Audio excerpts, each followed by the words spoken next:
Hello दोस्तों, नमस्ते, सत श्री अकाल, आदाब। और जैसे भी मेरा अभिनंदन आप स्वीकार करें उसी में मुझे खुशी होगी।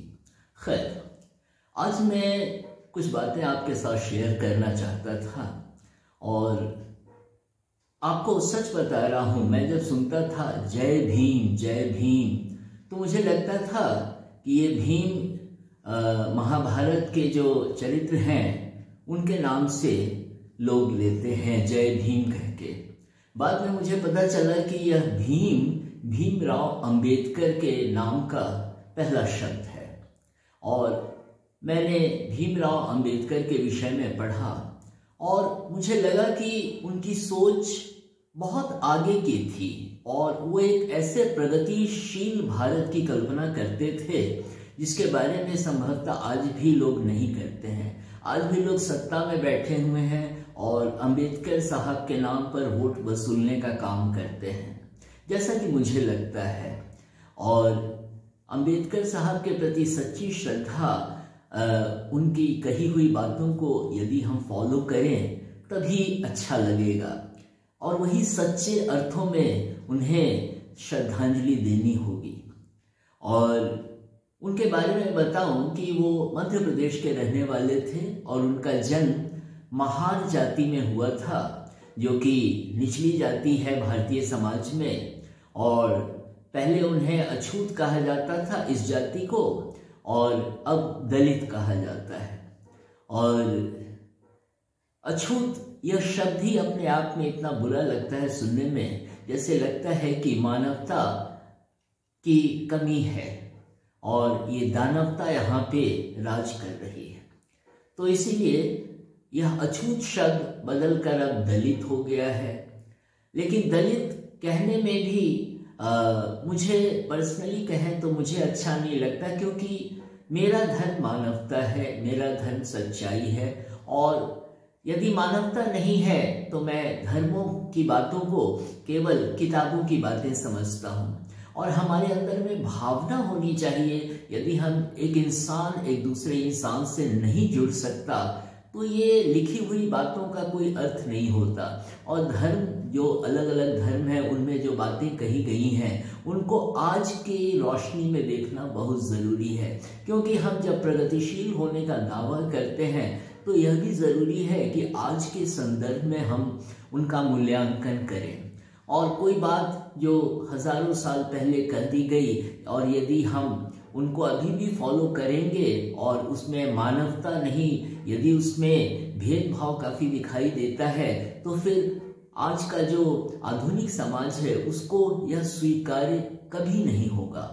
और तो मैं कह रहा था कि उनका जन्म मध्य प्रदेश में हुआ था और महू एक जगह है, वहाँ पे उनका जन्म हुआ था। और 14 अप्रैल 1891 को उनका जन्म हुआ था। और बाद में, अब वो गरीब परिवार के थे लेकिन घर का पालन पोषण चल रहा था। और बाद में उनके पिताजी बॉम्बे आ गए। पहले तो बॉम्बे ही कहते थे, अब मुंबई हम कहते हैं। तो बॉम्बे आ गए और फिर परिवार चल निकला। और वो पढ़ने में बहुत अच्छे थे और उन्होंने लिखा भी कि जब वो बचपन में जब स्कूल में जाते थे तो इतना भेदभाव होता था कि जो ऊंची जाति के लोग हैं वो निचली जाति के लोगों को अपने हाथों से पानी नहीं देते थे। और तो ये सब बहुत भेदभाव था उनके साथ, बहुत, जिसको कहते हैं सोशल डिस्क्रिमिनेशन, बहुत भेदभाव था। उन्हें पीछे बिठाया जाता था और सबसे पहले ऊंची जाति, जो कि तथा कथित ऊंची जाति भारतीय समाज में है, उन्हें प्रेफरेंस दिया जाता था।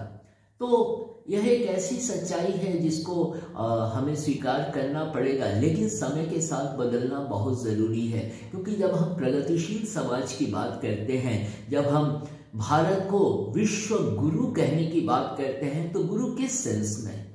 क्या हमारी सोच में परिवर्तन नहीं होना चाहिए? क्या हम एक सभ्य समाज की रचना की तरफ आगे नहीं बढ़ सकते? इसलिए विश्व गुरु कहने का मतलब सिर्फ व्यापार नहीं होता है या केवल देशों से रिश्ते नहीं होते हैं, बल्कि हमारे सामाजिक मूल्य क्या हैं। और अगर हमारे सामाजिक मूल्यों में मानवता नहीं है तो विश्व गुरु कहने का या ढिंढोरा पीटने का कोई अर्थ नहीं होता। तो और जैसा कि मैं कह रहा था, तो B.R. अम्बेडकर, भीमराव अम्बेडकर, वह इस भेदभाव के काफ़ी खिलाफ थे। एल्फिंस्टन कॉलेज बॉम्बे से उन्होंने पढ़ाई की और वे पहले दलित छात्र थे जिन्हें एल्फिंस्टन कॉलेज में एडमिशन मिला था, और वहाँ से उन्होंने इकोनॉमिक्स और पॉलिटिकल साइंस की पढ़ाई की और अपने टैलेंट के बल पे वे आगे बढ़ते चले गए। और इतना भेदभाव का उन्हें सामना करना पड़ा कि आज मैं जब उनके बारे में पढ़ता हूँ तो मुझे व्यक्तिगत रूप से काफ़ी तकलीफ होती है कि हम किस प्रगतिशील समाज की बात करते हैं, हम किस उभरते भारत की बात करते हैं, हम किस अखंड भारत की बात करते हैं, हम किस संस्कृति की बात करते हैं। तो ये सब बातें जब मैं बड़ी बड़ी बातें जब लोगों से सुनता हूँ तो मुझे लगता है कि ये सारा आडंबर है, क्योंकि समाज में इतना भेदभाव है। हमारे यहाँ जातियाँ इतनी बटी हुई हैं, हम जाति की मानसिकता में जीते हैं, और खासकर इलेक्शन के समय तो आप देखिए कितनी जगह पे जाति हावी हो जाती है और इस तरह से हमारा समाज बटा चलता है। धर्म के नाम पर हम बटे हुए हैं, जाति के नाम पर बटे हुए हैं, भाषा के नाम पर बटे हुए हैं, और हम अखंड भारत का नाम लेते हैं। समझाने के लिए ठीक है, वोट बटोरने के लिए ठीक है, और अच्छा महसूस करने के लिए भी ठीक है, लेकिन यदि अगर हमारे कर्म में हमारी सोच नहीं दिखाई देती है तो ये सब कहने का दोस्तों कोई अर्थ नहीं होता। तो जब हम एक प्रगतिशील समाज की बात करते हैं, जब हम भारत को आगे ले जाने की बात करते हैं, तो हमें इन सब सोच से ऊपर उठना पड़ेगा, क्योंकि नई पीढ़ी हमें देख रही है। वो देख रही है कि हमारे फादर मदर कैसे हैं, वो क्या करते हैं, उनकी सोच कैसी है। तो घर में जैसा वातावरण होता है उसी तरह बच्चे की कंडीशनिंग होती है। मतलब ऐसे माहौल में वो बड़ा होता है, फिर धीरे धीरे उसकी सोच भी मुख्यतः वैसी ही होने लगती है। हाँ, ये है कि हर व्यक्ति अलग होता है, तो बच्चे अगर अपनी सोच आगे डेवलप करते हैं तो कितनी बार वो विद्रोह कर देते हैं, और मैं उनके विद्रोह को समर्थन करता हूँ अगर वे सच्ची बातों और अच्छी बातों के लिए विद्रोह करें, क्योंकि समाज को आगे बढ़ते रहने की ज़रूरत है और हम बहुत दकियानूसी सोच से हम आगे नहीं बढ़ सकते।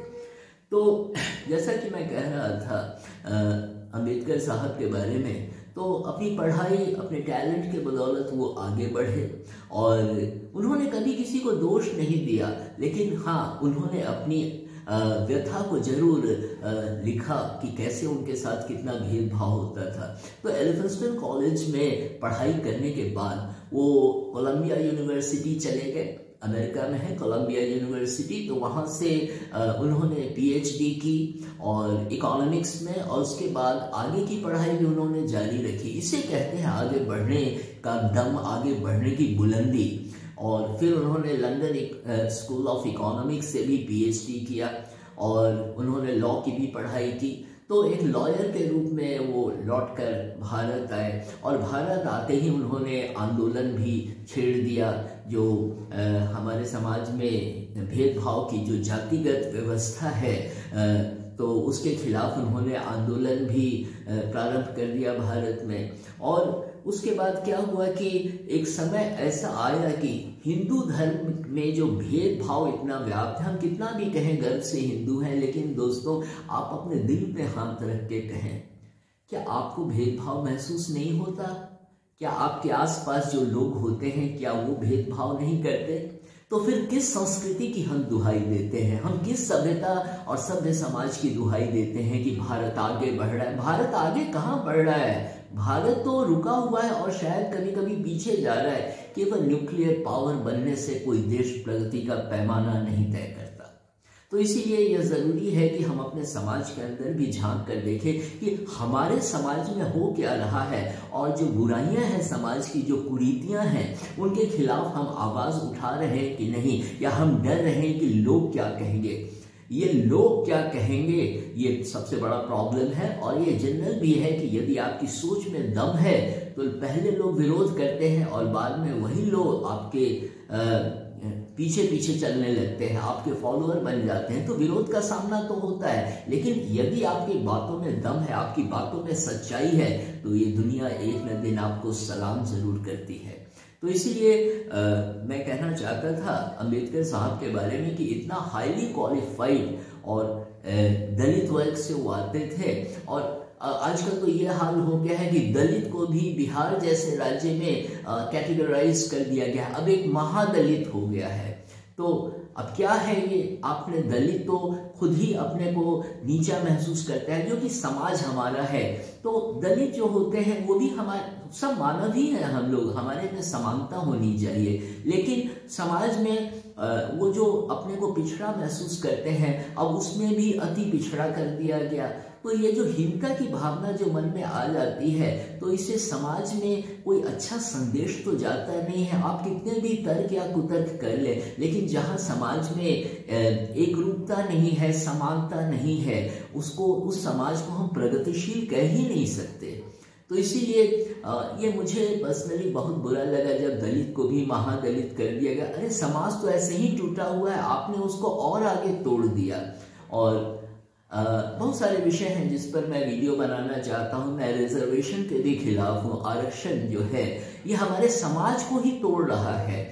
आप कितना भी बात कर लें कि जो निचले तबके हैं उनको भी ऊपर आना चाहिए, लेकिन आप बताइए जिस देश में सरस्वती माता की पूजा होती है उसमें विद्या के नाम पर भेदभाव क्यों होना चाहिए? आप सबों को आगे बढ़ाइए, लेकिन ये रिजर्वेशन की लगाकर आप क्या करते हैं, वैमनस्यता समाज में पैदा करते हैं। जो वर्ग टूटा हुआ नहीं था वो भी टूट जाता है, और फिर लोगों में आपस में एक प्रेम का जो भाव होता है वो नहीं होता। फिर किस प्रगतिशील भारत की आप दोस्तों बात करते हैं? तो जैसा कि मैं कह रहा था, कभी कभी बोलते समय विषयांतर हो जाता है, और मैं मानता हूं जनरली हम बात करते हैं तो कितनी बार विषय भी बदल जाते हैं। खैर, तो बाबा साहब अंबेडकर के बारे में मैं कह रहा था, और मैं उन्हें सल्यूट करता हूं कि इतना ज्ञानी व्यक्ति, इतना प्रगतिशील व्यक्ति और इतने पहले इतने आधुनिक विचार देने वाला व्यक्ति को क्या भारत समझ पाया है? और उनके नाम पर कुछ संस्थाएं भी अब स्थापित होने लगी हैं, उनकी मूर्ति भी लग गई है बहुत सार्वजनिक जगहों पर। तो मुझे बड़ी खुशी होती है कि ये सच्ची श्रद्धा इसको कहते हैं, लेकिन तब हमारे कर्म में भी वह श्रद्धा दिखनी चाहिए, वह भेदभाव नहीं होना चाहिए। और बाय प्रोफेशन मैं टीचर हूँ, और ईश्वर जानता है कि मैंने कभी अपने टीचिंग प्रोफेशन में किसी से भेदभाव नहीं किया, न भाषा का भेदभाव, न गांव शहर का भेदभाव, न जाति का भेदभाव, न धर्म का भेदभाव। मैं अपनी तारीफ नहीं कर रहा हूँ, बल्कि मुझे ये मूल्य बहुत अच्छे लगते हैं। मुझे लगता है कि मेरा जीवन सार्थक हो जाएगा यदि मैं इनको फॉलो करूं। एक अच्छे व्यक्ति के रूप में मैं उभरूं जो इन सब भेदभावों से दूर रहता है। तो इसीलिए मैंने कभी भेदभाव नहीं किया। अभी भी मैं देखता हूँ लोगों को भेदभाव करते हुए, तो मुझे बड़ी तकलीफ होती है। तो इसीलिए कितनी बार मैं YouTube पे वीडियो बनाकर, जैसे कि अभी मैं आपके साथ वह शेयर कर रहा हूँ। तो अब ये हिंदू धर्म के थे, निचली जाति के थे बाबा साहब अम्बेडकर। तो बाद में इतना ये परेशान हो गए हिंदू धर्म में इतना भेदभाव देखकर कि उन्होंने सोचा कि धर्मांतरण करते हैं, और उन्होंने सिख धर्म को अपनाने की बात पहले सोची। लेकिन जब उन्होंने बातचीत की सिख धर्म के लोगों से, और जो उन्हें एहसास हुआ, उन्हें लगा कि सिखिज्म अडॉप्ट अगर करेंगे तो भी उनको सेकंड रेट स्टेटस मिलेगा, उनको फर्स्ट रेट स्टेटस नहीं मिलेगा। तो इसीलिए उन्होंने सिख धर्म अपनाने का विचार भी त्याग दिया। उसके बाद फिर उन्होंने सोचा कि अच्छा इस्लाम हम लेते हैं। तो इस्लाम जब उन्होंने अंदर से झांक कर देखा, उसका गहन अध्ययन किया, तब उन्होंने महसूस किया कि नहीं, इस्लाम में आप कन्वर्ट भी कर जाते हैं, आप मुस्लिम बन जाते हैं, तभी भी आपको बराबरी का दर्जा नहीं मिलेगा और आपको दूसरों की तरह ही ट्रीट किया जाएगा, आपको एक अजनबी ही माना जाएगा। इसलिए आपको समानता का दर्जा उसमें भी नहीं मिलेगा, जैसा कि उन्होंने महसूस किया। और उसके बाद फिर उन्होंने, जैसा कि आपको भी मालूम ही होगा, उन्होंने बौद्ध धर्म को अपनाया, जिसमें सबों में समानता थी, कोई भेदभाव नहीं था। और गौतम बुद्ध का नाम तो आप सभी जानते हैं, मैं भी जानता हूँ। तो उन्होंने बौद्ध धर्म अपनाया और क्या हुआ कि हिंदू धर्म में जो मनुस्मृति है, मनुस्मृति में इतना भेदभाव, जैसे ब्राह्मण, क्षत्रिय, वैश्य, शूद्र, मनु ने बांट दिया समाज को इन सब जातियों में। तो क्या हुआ वर्णों में, तो ब्राह्मण, क्षत्रिय, वैश्य, शूद्र, इन्होंने इतना इसमें भेदभाव देखा कि उस गुस्से में आकर उन्होंने मनुस्मृति की प्रतियां 1927 में अपने 5 लाख समर्थकों के साथ जला डाली। तो यह उनका रिएक्शन था, यह उनकी प्रतिक्रिया थी कि हिंदू धर्म, कहने को हम हिंदू धर्म के हैं, लेकिन गर्व से भी हम कह सकते हैं हम हिंदू हैं, लेकिन गर्व से हम तभी कह सकते हैं जब हम इन भेदभाव को दूर करें, उन कुरीतियों को दूर करें और हम उनसे आगे होकर सोचें, क्योंकि तभी लगता है कि हम प्रगतिशील हैं सच्चे मायनों में। केवल कपड़ा पहनने से, मॉल जाने से या कुछ फॉरेन आइटम्स एंजॉय करने से या लंबी कारों में घूमने से आपकी सोच का पता नहीं चलता है, बल्कि आपका सोच का पता इस बात से भी चलता है कि आप बात क्या करते हैं, आप कर्म क्या करते हैं, आपका इंसान, दूसरे इंसान से आपका व्यवहार कैसा है, हम समाज में कैसे अपने को कैरी करते हैं, उसमें हमारे व्यवहार में सब कुछ दिखाई दे जाता है। क्योंकि व्यवहार जो होता है वह हमारी सोच जो होती है उसी का ट्रांसलेशन है और कुछ नहीं है। जैसी हमारी सोच होती है वैसा ही हमारा व्यवहार होता है। तो मनुस्मृति की प्रतियां जला डाली और उसके बाद उनके साथ जब उन्होंने बौद्ध धर्म को अपनाया तो उनके साथ उनके 5 लाख अनुयायी, उन लोगों ने भी बौद्ध धर्म को अपना लिया। तो इस तरह से ये घटनाएं उनकी हुई और भारत के संविधान निर्माता के रूप में आप बखूबी जानते हैं। तो और वे भारत के पहले कानून मंत्री भी बने और उनको काफी सम्मान भी मिला। लेकिन हमारे समाज में जो जातिगत मानसिकता है वह अभी 2022 चल रहा है, लेकिन ये जातिगत मानसिकता आप देख रहे हैं अभी पंजाब में, यूपी में इलेक्शंस हो रहा है और जातियों के नाम पर खुलेआम लोग कह रहे हैं कि इसका परसेंटेज इतना है, इसका परसेंटेज इतना है। धर्म के नाम पे हमारे नेता, हमारे पूर्व मुख्यमंत्री लोग धर्म की दुहाई देकर वोट मांगते हैं। बड़ा अफसोस होता है कि ऐसे ऊंचे पदों पर बैठे लोग ऐसी बात करते हैं। तो हमारी जो नई पीढ़ी आ रही है उसके प्रति भी तो हमारी जिम्मेवारी होती है कि हम उनको संदेश क्या दे रहे हैं। और हम यदि प्रोग्रेसिव नहीं है, हम प्रगतिशील नहीं है, तो हम कैसे उनसे एक्सपेक्ट करेंगे कि वो भी हमें सम्मान दे, क्योंकि हमारा व्यवहार में ऐसा है कि वो सम्मान देने लायक ही नहीं है। जैसे कहते हैं कि आज के लड़के, आज के लड़कियां जो हैं वो सम्मान नहीं देते। सम्मान, लड़के लड़कियां सबों को बहुत सम्मान देना चाहते हैं, अपने से बड़ों को बहुत सम्मान देना चाहते हैं, लेकिन सम्मानजनक कार्य करके दिखाना पड़ता है उनके लिए। जब तक हम प्रेरणा स्रोत नहीं बनेंगे वे कभी भी हमें नमस्ते या सैल्यूट या सम्मान सच्चे अर्थों में कभी नहीं देंगे। और तो बाबा साहब अम्बेडकर की मृत्यु दिल्ली में हो गई और फाइनल स्टेज में, अंतिम दिनों में उन्हें डायबिटीज हो गया था और डायबिटीज का साइड इफेक्ट्स इतना हुआ कि उससे भी तरह तरह के रोग उन्हें होते चले गए और उनकी आंखें भी खराब हो चली थी और दिल्ली में उनकी मृत्यु हुई और वो सोए हुए थे और सोते हुए ही वे इस दुनिया से चल बसे और उनकी मृत्यु हुई थी 6 दिसंबर 1956 में। तो दोस्तों, एक ऐसा व्यक्ति चला गया, लेकिन उनका जो संदेश है वो भारत को बराबर उद्वेलित करता रहेगा, आगे बढ़ने की प्रेरणा देता रहेगा। और किसी भी जाति, किसी भी धर्म का कोई भी व्यक्ति हो, बात वो नहीं होती, बल्कि उस व्यक्ति की सोच में कितना दम है, उस व्यक्ति के कर्म में कितना दम है, ये हमारे लिए सीखने की जरूरत है। और ये सब बातें मैं आपके साथ शेयर करना चाहता था और अगले वीडियो में मैं उम्मीद करूंगा कि आपसे फिर मुलाकात होगी। थैंक यू, धन्यवाद, शुक्रिया।